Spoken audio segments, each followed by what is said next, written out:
Welcome in to the Arkansas Sports Network's Hometown Sports Football Preview, proudly presented by Arkansas Tech University, D3 Auto Sales, and by Metcalf Trucking Company.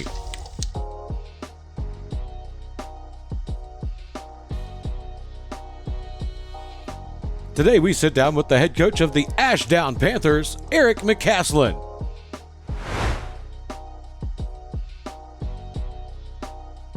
This Pigskin Preview is sponsored by First Community Bank.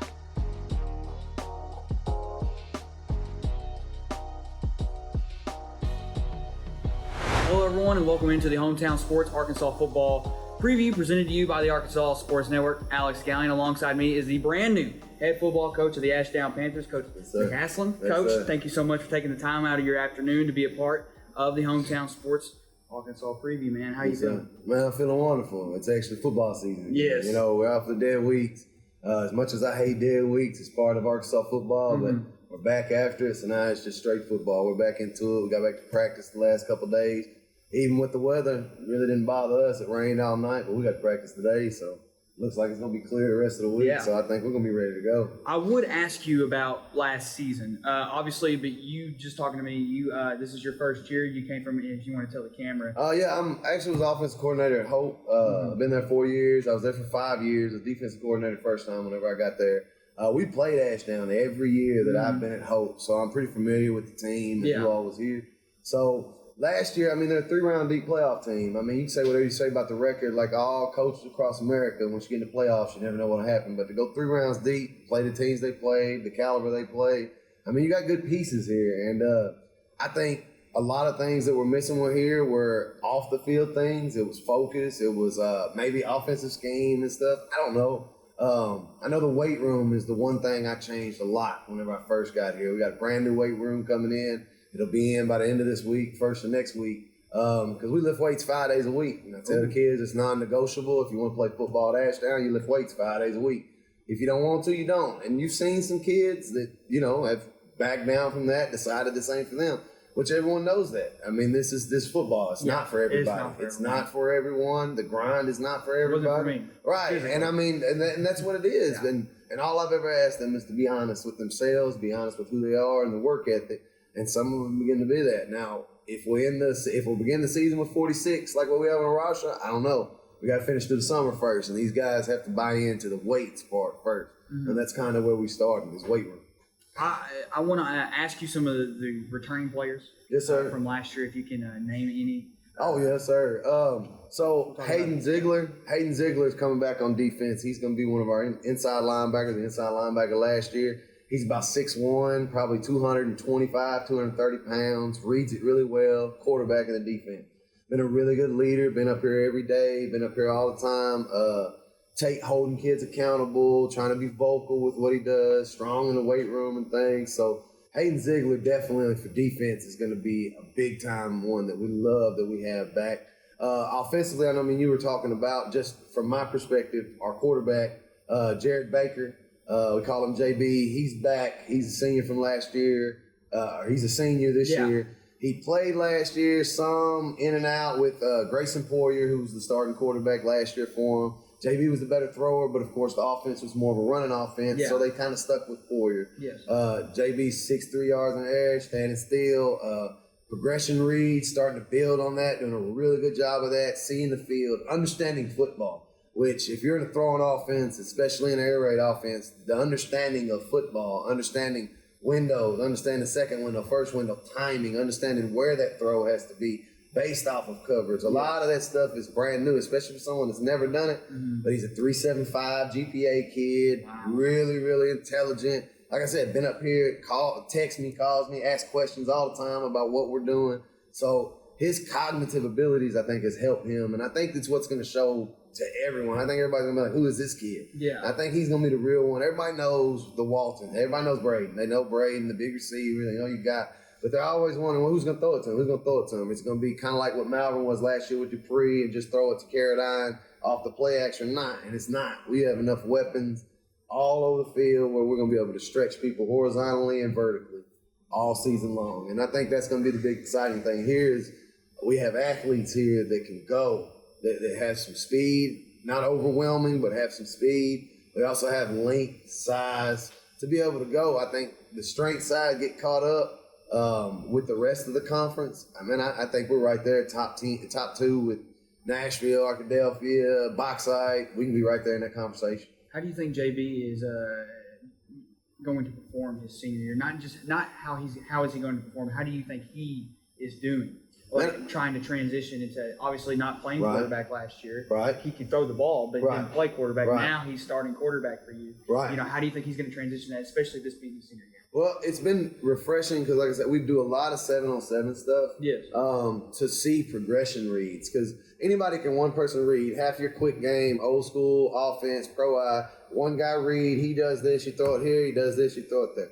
When you get into the air raid, you start running through progressions. You read this guy, that's not there. You go to the next one. Then you go to the next one. Check downs, hot routes, things like that. Knowledge of what everyone is doing and where those are going to be. He's been flying colors with it. I mean, it's been one of the most impressive things to me. And the only thing I can accredit to it is the fact that 375, the cognitive ability is there. He's not just sitting in a math class, just taking a seat. He's in there challenging himself mentally, just like he does physically, which is the main thing that you want from a quarterback, want from all players.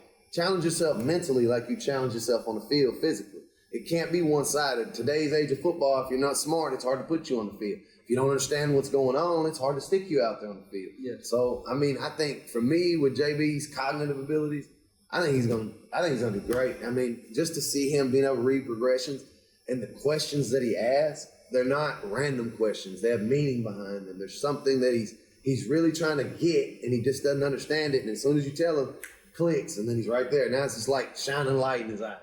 So with JB, I think he's gonna, like I said, I think he's gonna have a real big breakout year for us here. I think that he's coming along perfectly. And shoot, when we go to this 7-on-7 down here in Camden, it's just 7-on-7, but I think everybody's going to understand what I mean by his progressions in that tournament, by how we do in that tournament. I know it's just 7-on-7, ain't no line, so it's not real football, but at the same time, I think that's whenever we're all going to get to see, especially as coaches, how far he's really progressed since we've been here. Would you consider him a senior leader? I would definitely consider JB a leader. He's here every day, busts his butt. He's on the other kids about what they do. His locker's always clean in there. He does little things right. He's yes and no sir all the time. Like I said, he's calling. He's in a group with the other kids trying to get them up here. He's definitely a leader. There's actually some more of them that I'm asking them to step up and be to that level. And, JB's learning how to be that leader. He's voicing his opinion, but right now, it's still kind of low because he's wondering if they're going to respect him. But like I tell him, dude, you do everything right. What are they going to say to you? If you tell them, hey, work harder, what are they going to say? Well, you wasn't here. Oh, wait, you were here every day. Well, you don't have your grade. Oh, you got a 3.75. JB, they can't say anything to you. Yeah. Well, you don't know the play. Oh, wait, you're the quarterback. You know what everyone does on every play. Never mind, I can't say anything to you. And that's what I'm trying to get them to realize. Like, man, they can't talk to you. Yeah. Like, you're everything that a leader is supposed to be. You do everything that he's supposed to be. But you're not demanding your respect. And if they don't respect you, it's probably because they're not doing something right that they should be doing, and they don't want to hear about it. Because everyone likes discipline until discipline's happening to them. Yeah. Everybody enjoys it until you're the one being disciplined. That's very true. Let's move on to your assistants, the guys that help you behind the scenes on and off the field. You being head coach, and especially it doesn't matter win or loss, anything that can happen, you will get attention, negative or positive. Absolutely. The assistants, the guys that help you behind the scenes, what's their roles? Man, in all honesty, without the assistants, I couldn't do anything that I am doing. I mean, half of the stuff that I do is because they're taking on other tasks that need to get done without me having to deal with them, without having to micromanage. Coach Reed, Ernest Reed, my defensive coordinator, hired him. He was my first hire, man. As I said, man, he's been my right-hand man since I got here. Shows up every day. Hell, he beats me here. Sometimes he's here for me, ready to go, eager, excited. We're talking all the time. So, I mean, without Coach Reed, without Ernest, man, I couldn't do what we've done in such a short amount of time here, getting the weight room here, getting the locker rooms here, getting the gear ready for the kids, the organization of how things are going. I couldn't do it without Coach Reed. Coach McElroy, he had been here last year. He's a receiver coach. I know he played college ball at OVU. He's trying to get into CFL and stuff, big-time receiver. So teaching my receivers and stuff in an air raid offense, going from a run-heavy to a receiving offense, I mean, I couldn't think of anyone better, without Coach McElroy. Coach O'Bannon we brought in. This year, he's the new head baseball coach, but he's also going to be helping with the O-line, D-line, and linebackers over here.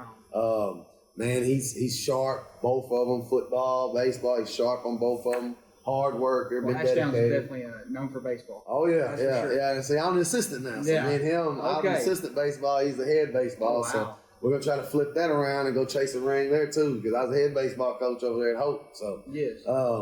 but yeah, like I said, Coach O'Bannon, man, he even with his baseball, of course, being the head, having to deal with what he's got to deal with, getting that ready. He's been here every day with us in football practice every morning, working, getting with the kids, and helping us install stuff and everything. Man, just without, I mean, like without them, without Coach O'Bannon, Coach McElroy, Coach Reed, Coach Baker, who's now moved down to my junior high, which I know everybody knows Coach Baker, track legend coach legend around here. O-line legend, if you know the football world, O-line legend. He's moved down to my junior high, which is going to be great because, you build a base at that O-line down there in the junior high. Yes. Well, now they already know how to play it all. I mean, what's the most important position in high school football? Offensive line, defensive line. You can kind of stick whatever offense you want, dead T, spread, you can go flex. If that O-line's big and can move people, I don't care who you put back there, just follow. Yeah. So, I mean, like I said, I think with the way things are set up and the coaches that I have in, the work ethic they have, I don't think it's just a this year thing. I mean, we're really excited about our ninth grade. They're big, they're long, they understand football, they're here every day. I got 36 kids. Well, actually 37, 8th and 9th grade showing up every day June, every day July for workouts. So, I mean, they're lifting, they're working. Junior high is a little bit more excited, which my oldest son plays 9th grade, but he talks to me every day like, "Holy, Dad, they're excited. Dad, they're excited. They're excited about being here. They're excited about coming around. They want to work." And that's what I told them, like, when you put in the work, you can expect exciting things. What I want them to realize is when there's no work put in, why be disappointed for something you didn't work for? Exactly. If you don't want to come up here in the summer and not lift weights and not sacrifice your summer like the elites do, then when the fall comes and you're on the sideline or the other team who's the elites is dragging you down the field, fans, parents, everyone in the state can understand what happened. You didn't show up and work. And if you don't work, you can't expect what you didn't work for. I got a sign on my door that I wrote in 7th grade, and it simply says you can't cheat the grind and get nothing that you haven't worked for or earned. I wrote that in 7th grade, and it stays with me wherever I go because that's the world. It don't matter, football, life, wherever it goes. You're very right. If you don't work, you don't get. And think about all the parents across the nation right now talking about how baby these kids are, how the kids feel self-entitled. They feel like they're owed something. That goes back to us as parents trying to make life so easy for the kids without making them understand, but you still got to earn what you get. I don't mind making it fair for my son, but he's going to understand you got to earn what you get around here. And so that's what I'm trying to teach the kids. Like, I don't just give you gear. You don't just get a spot on the team. You don't just not show up today. You don't show up, accountability, consequences. Just like in real life. It's fine to make a decision that I'm going to have to miss practice today. That's fine. But if I miss work, the next day I come in, my work is doubled because I missed a day, regardless of sick or not. So when you come back in, don't expect for it to just be practice and go home. It's practice. Then you got makeups because you missed the day before. And some of that, it started to move some kids out. But like I said, man, it's not for everybody. But the standard is the standard here at Ashdown, and it's going to stay the standard. I'm not dropping the standard to reach kids. Kids will rise to the standard and become great young men, or football is just not for you here at Ashdown. Well, I want to talk about the team relationship a little Absolutely. bit. As from a coaching standpoint, how do you see the team relationship? Oh, man, I think the kids are bought in. Man, I think they're excited. Heck, I think they're excited because they actually get to throw it around. That helps out a lot, going from running to chunking it all over the field. Out in practice, they're having fun, going up and jumping over guys and catching the ball and stuff. I mean, what's not fun about that? But as far as I think they understand that all I'm here to do is give an opportunity. I know Texarkana asked me in an interview, what was my plans and stuff. All I'm ever here to do in coaching is give opportunities. I don't play the games. I don't snap the ball. I don't throw the ball. I don't do anything on that field. I don't lift a weight. I don't do a sprint. I don't do anything like that. So it's up to the kid. What opportunity are you asking for? Are you asking for a real one? Or are you just asking to be a part of something?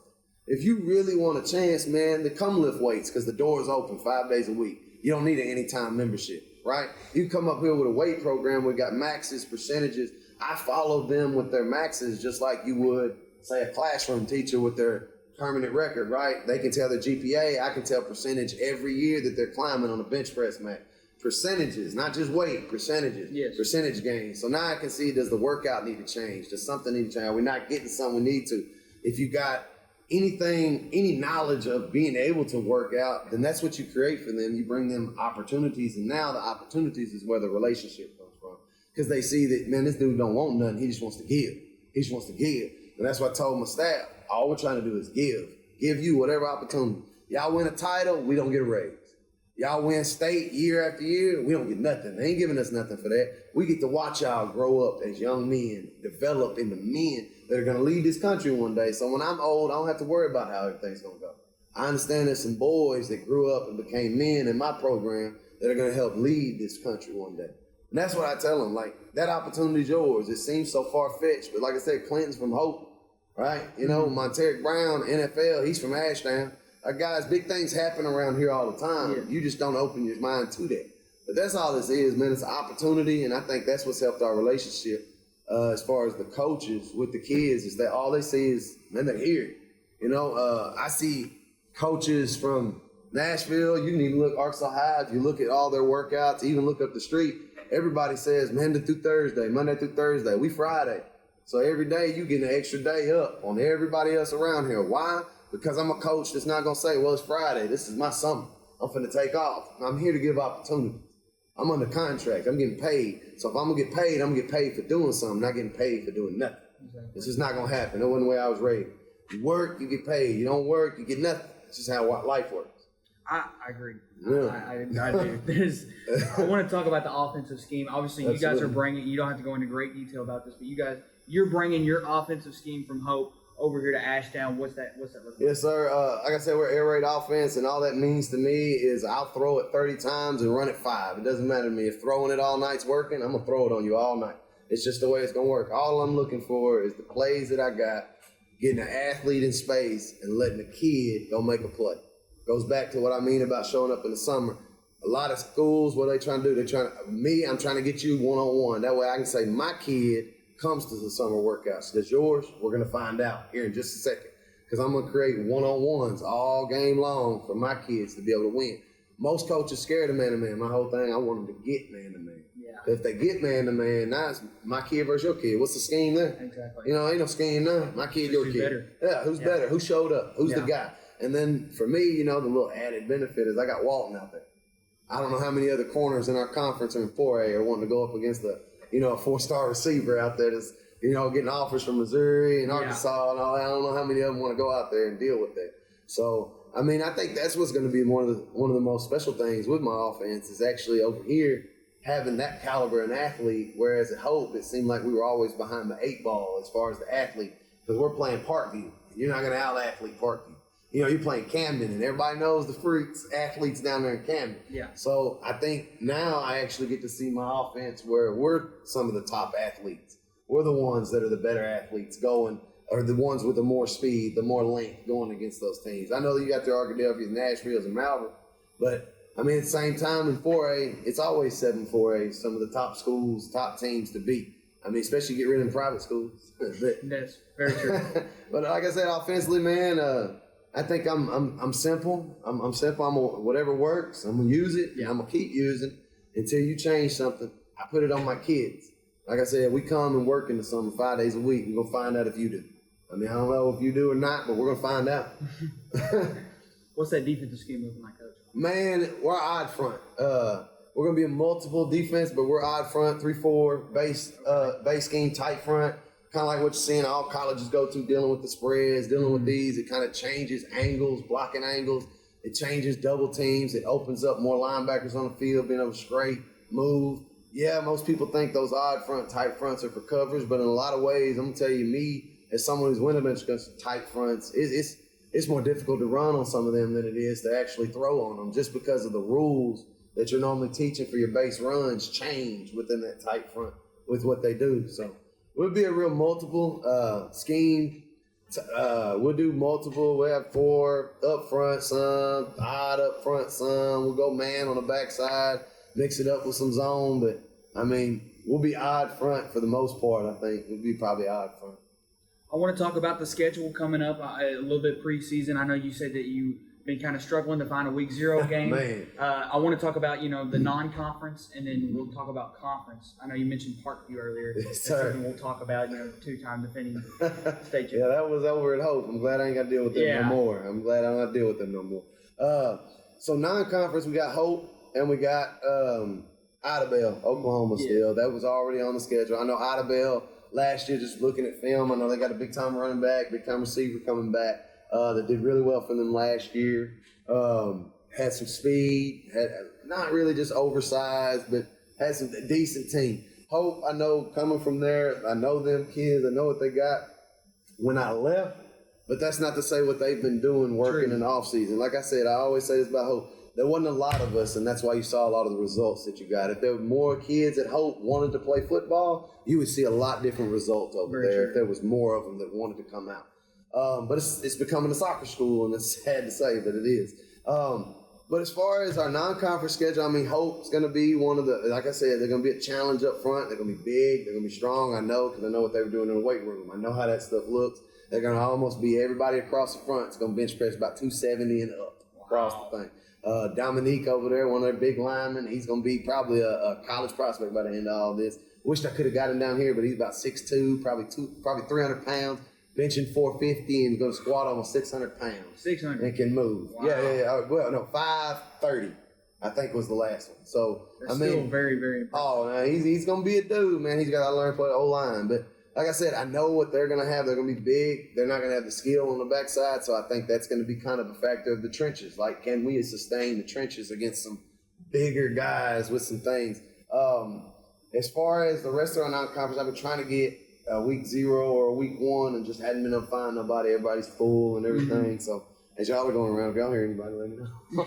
I'm still looking. What's that conference going to look like for you guys? Well, it's just 7-4A. It's not the 7-4A. I remember whenever I was first at Malvern, it's not that 7-4A, but it's still the 7-4A. You still got your Arkadelphias, Nashville's. You got Bauxite in the conference Harmony Grove. And ask Harmony Grove. I know they're still finding their footing and everything, but anytime you go up there and you first a wing tee, if you ain't disciplined, you're in for a long night. So that brings its own disadvantages and advantages. I mean, saying what you want to about them.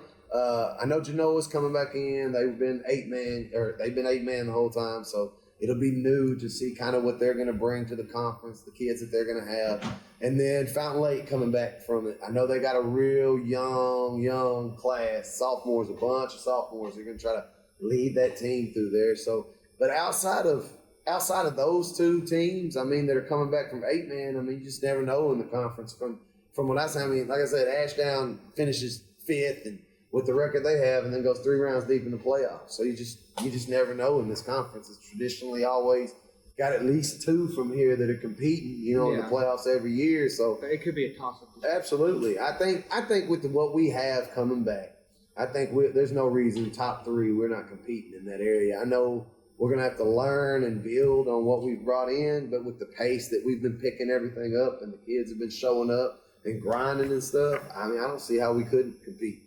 I want to ask you one last thing we've asked every single coach this so far. This season will be successful for the Ashdown Panthers if they commit to the work. If they commit to the work, then the expectations can be as high as they want to.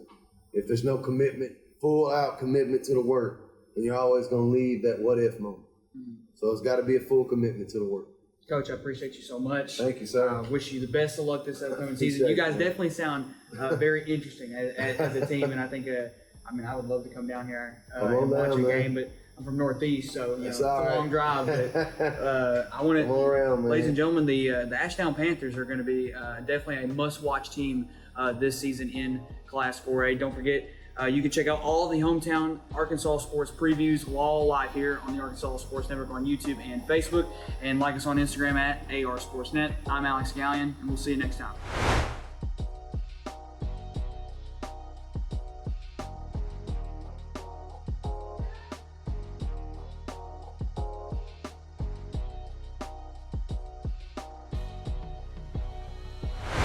Thanks again for joining us on the Arkansas Sports Network's Hometown Sports Football Preview. Don't forget to like and subscribe to the Arkansas Sports Network on YouTube to catch more previews and all the latest updates on your favorite teams.